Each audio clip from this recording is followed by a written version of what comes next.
Are you someone that hates arguments, tries to avoid arguments, and does anything to make sure that the argument doesn't eventuate or take place?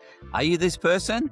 Well, if you are, you've landed on the right podcast. You've landed on the Joyful Mate podcast.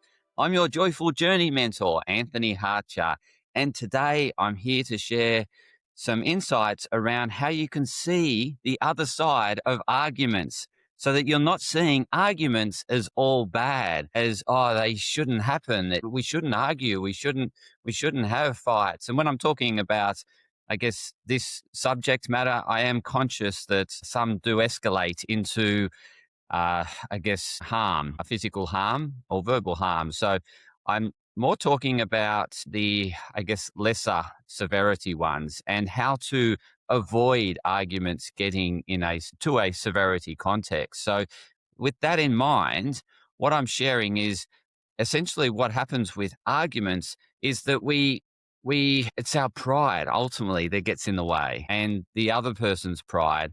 And what happens is that the two parties that are arguing hold on to self-righteousness and believe that they're right and the other person's wrong, and ultimately is putting themselves higher than the other person.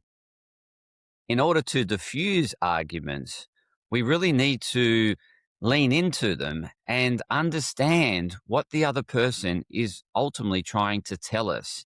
What we hear and what we feel is the tip of the iceberg. So it's the signs and symptoms.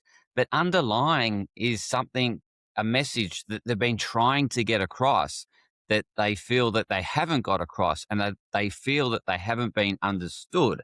And that's the bottom of the iceberg. And so ultimately, with an argument, it is best to remain calm and understand that the other person is feeling unheard, and it's time to listen. And if you take the position of, oh, okay, this person doesn't feel that they're getting their message across, I need to lean in and better understand where they're coming from. And if you allow that message, that underlying below the surface message to surface, the other person feels relieved. They calm down. And so we can really lean into arguments and see them as better understanding the other person. Also, better understanding a different perspective of life, to broaden your perspective so that you can be seeing life more as it is and have more gratitude for life as it is, as opposed to judging life and living by fantasies. And so this whole situation around arguments is ultimately someone that is a bit frustrated, that feels unheard, that wants to be heard and understood. And your role as a receiver is to listen and be curious as to what's driving the frustration, the irritability, the anger. Anger is just suppressed emotions. And it's often suppressed emotions that the person has held back from talking or saying earlier because of the fear of loss of the relationship. Or they may have low self-worth and believe everything you're saying and that they're wrong. And so there's this inferiority complex. So they feel inferior and they see other people as superior, and it's all around low self-esteem. Ultimately, it's because they haven't spoken up. They haven't spoken their mind. And this is very much this people-pleasing characteristic that results in suppressed emotions, and then eventually tips over into anger and into arguments, right? And these arguments is ultimately wanting to be heard. And so we really want to lean in to these situations to better understand the person, to better help the person. Because if we get to the bottom of the iceberg, we're able to assist. But if we hold on to self-righteousness and our pride and believe that we're right and they're wrong, that just escalates arguments. And that's when they get out of control, get out of hand. get more emotions come into play. The only way we can diffuse it is to really listen and to understand and to let go of our pride and to let go of our self righteousness, to see their side, their perspective, to understand them better. That will broaden your perspective because often you're blinded to something they're seeing and you're not. And so we really want to lean into these situations to really see the world more as it is, more whole, more complete.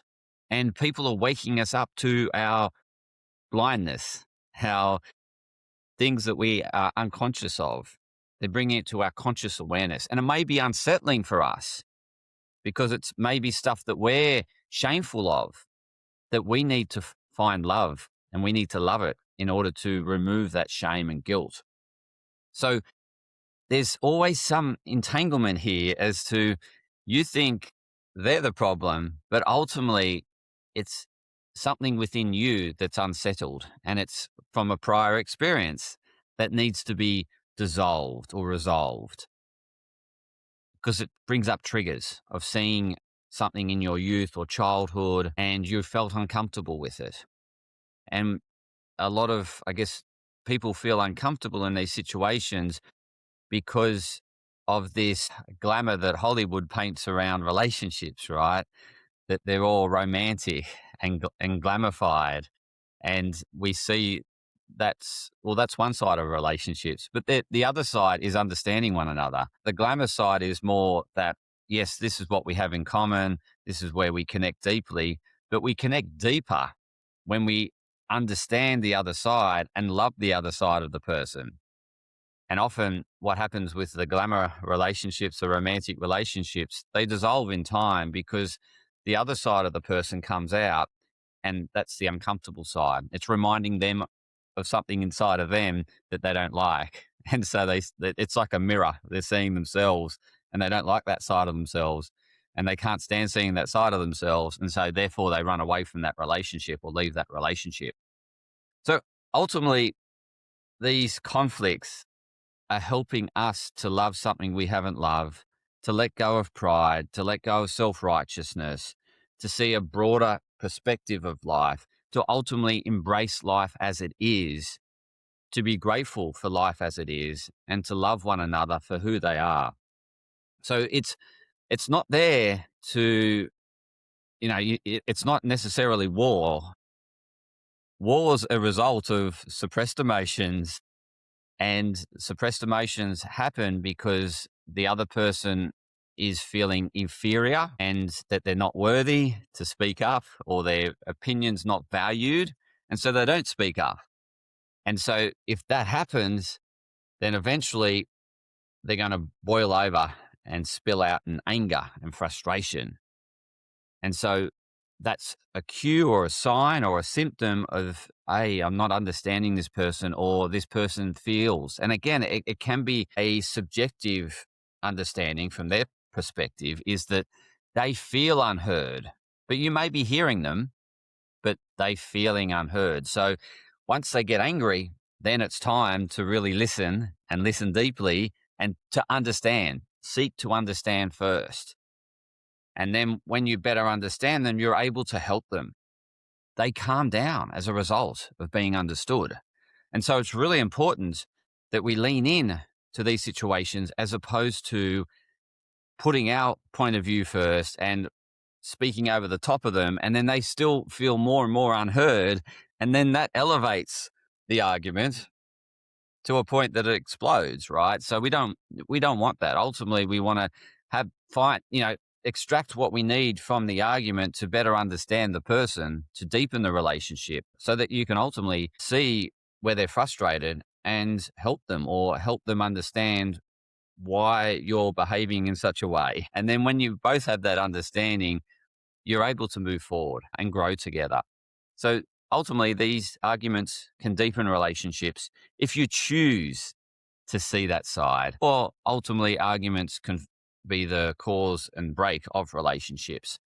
But the growth will come when you lean in as opposed to running away, because running away, you'll just run into something else that reminds you of yourself that you haven't loved, and that will frustrate you because ultimately the world around us is helping us to become one.